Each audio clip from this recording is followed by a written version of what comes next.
Olá, gente querida. Nos últimos dias Deus falou comigo para que eu pudesse entregar a vocês um conteúdo precioso.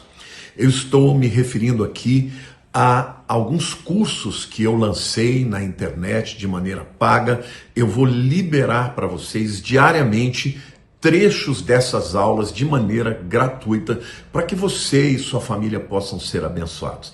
Deus abençoe. Esse tema fala das perseguições que a Bíblia sofreu ao longo da história. A verdade é que Satanás odeia a palavra de Deus. Por quê? Porque a palavra de Deus tem poder para chamar à existência as coisas que não são. Ele treme diante da palavra de Deus. A Bíblia tem poder de transformação, tanto de indivíduos quanto de sociedades, nações e todo o planeta Terra. Por isso ele tentou em vão, através de diversos meios e instrumentos, ao longo de toda a história, exterminá-la da face da terra. A primeira perseguição que eu quero falar para vocês é a perseguição política dos imperadores romanos. Por volta do ano 303, depois de Cristo, o imperador Diocleciano, ele fez ele juntou toda a sua liderança, todo o seu exército e tudo, e mandou destruir tudo quanto é Bíblia, ir na casa das pessoas e pegar as Bíblias e queimar tudo. E ele então acreditou ter destruído todas as Bíblias do seu império. Acontece que depois de 8 anos de perseguição e de matanças, ele celebrou dizendo: bom, acabou, não existe mais Bíblias no Império Romano, tá? Só que 20 anos depois, o novo imperador romano, chamado Constantino, ele ofereceu uma recompensa para quem tivesse Bíblias remanescentes. E ele falou: quem tiver, venha que eu vou pagar uma grande recompensa. Em menos de 24 horas, mais de 50 cópias foram trazidas a ele. Então, ainda que o diabo tenha desejado acabar com as Bíblias, ele não foi competente para isso. Mas a Bíblia também enfrentou perseguições religiosas, como, por exemplo, pelos papas católicos. Quase sem exceção, os primeiros papas se opuseram à leitura da Bíblia, bem como à tradução da Bíblia. Por quê? Porque a Bíblia, ela não podia ser vista como autoridade máxima. A Igreja Católica, ela acreditava ou pregava que a tradição tinha tanto valor autoritário, vamos dizer assim, espiritual, quanto a Bíblia. E que a Bíblia poderia distorcer a mente fraca das pessoas. Em 1199, o Papa Inocêncio III ordenou que se queimassem todas as Bíblias. Bom, obviamente ele não conseguiu acabar com todas elas, mas perseguiu muito. Esse período é chamado de período de Era das Trevas, quando as pessoas elas não tinham acesso ao ensino, à leitura e muito menos à leitura da Bíblia. Então a perseguição, gente, contra a Bíblia foi durante toda a história. Por exemplo, Lenin, o grande ditador, o homem que fez a Revolução de 1917, bolchevique, ele declarou certa vez: eu espero viver o suficiente para ir ao funeral da religião.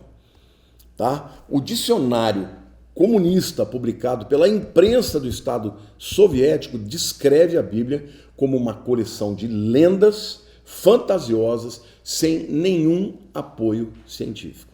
Ou seja, não é engano para ninguém que o comunismo quis destruir a fé, destruir a religião, perseguiu e ainda persegue aqueles que têm Bíblia e tal. Por exemplo, na Coreia do Norte, se alguém é encontrado com uma Bíblia, tem prisão perpétua, ainda hoje. Se alguém é encontrado fazendo uma oração, lendo a Bíblia, vai para a prisão perpétua. O sucessor de Lenin foi um outro homem ainda mais sanguinário, foi o homem que, junto com Mao Tse-tung, os que mais mataram, a Revolução Russa, como um todo, matou 50 milhões de pessoas, e a Revolução Chinesa foi mais de 80 milhões de pessoas. Mas Stalin era um assassino sanguinário e assumiu o poder na Rússia logo depois de Lenin. Durante toda a sua vida no poder, o Stalin baniu a Bíblia, gente. E ele disse que ele iria banir a Bíblia e varrê-la completamente da União Soviética e da sua má influência, tá? E ele dizia que vai chegar um momento que a Bíblia é como se nunca tivesse existido.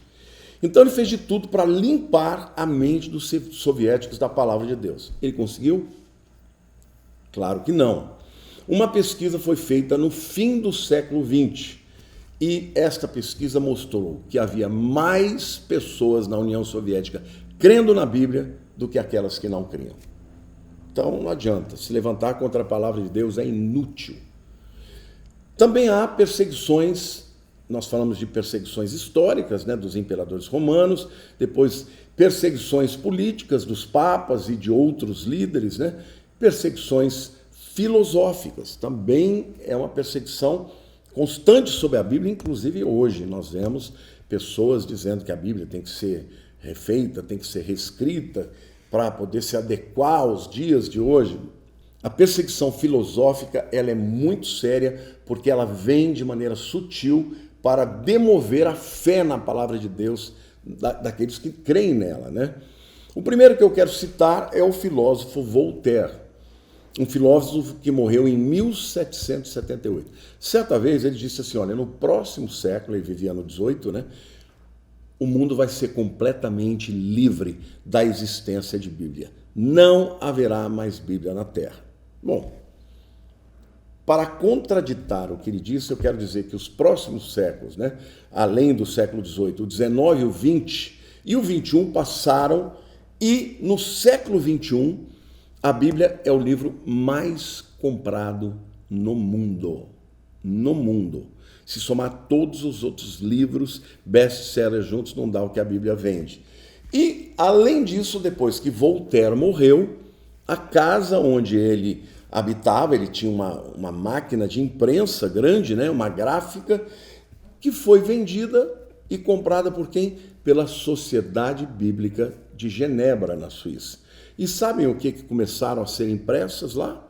Bíblias passaram a ser impressas e depositadas lá. Então, o camarada que disse que a Bíblia não resistiria o próximo século, passou a ter a sua casa, depois que ele morreu, que foi comprada pela Sociedade Bíblica de Genebra e passou a imprimir Bíblias, a estocar Bíblias e vender Bíblias.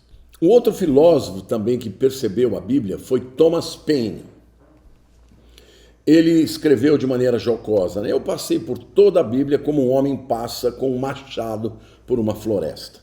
Eu cortei árvore por árvore, elas nunca mais crescerão de novo. Thomas Paine acreditava que ele havia demolido com seus argumentos a Bíblia. Mas como foi o fim dele? Bêbado, e está enterrado numa sepultura qualquer, sem que ninguém se lembre dele. Ele foi enterrado no ano de 1809. Mas a Bíblia continua transformando a vida de milhões de pessoas. O próximo filósofo que também atacou de uma forma muito agressiva a Bíblia foi David Hume. David Hume, certa vez, disse o seguinte: eu vejo o crepúsculo do cristianismo. O que é o crepúsculo? Crepúsculo é aquelas fim da tarde, né, quando a luz está esvaindo, né, indo embora em direção à noite, né? Aí veio o Dr. Robert G. Lee e replicou o que ele disse, dizendo: o problema do Hume é que ele não pode dizer em que hora do dia ele estava, quando ele viu que a luz estava fraquinha, né? Quando ele pensou que era o pôr do sol, ou seja, o crepúsculo, indo em direção à meia-noite, na verdade era o nascer do sol indo em direção ao meio-dia. Uau! Lá em Mateus 24, 35, ele diz: passará o céu e a terra, porém as minhas palavras não passarão. A palavra de Deus é indestrutível, é inerrante, é eterna, jamais passará.